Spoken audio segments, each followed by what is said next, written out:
Votre argent maintenant, et apparemment les Français sont plus que jamais des fourmis. C'est ce que montrent en tout cas les chiffres publiés par la Banque de France. On va faire le point avec vous. Bonsoir Brieux Bochet. Bonsoir. En 2022, les Français avaient beaucoup mis de côté à cause de la forte inflation. En 2023, alors que la hausse des prix a clairement ralenti, ils n'ont pas changé leurs nouvelles habitudes.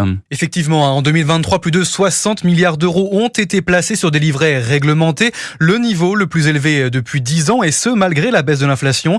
Alors parmi ces livrets, le plus plébiscité, c'est le livret A. Plus de 35 milliards d'euros y ont été placés sur un an.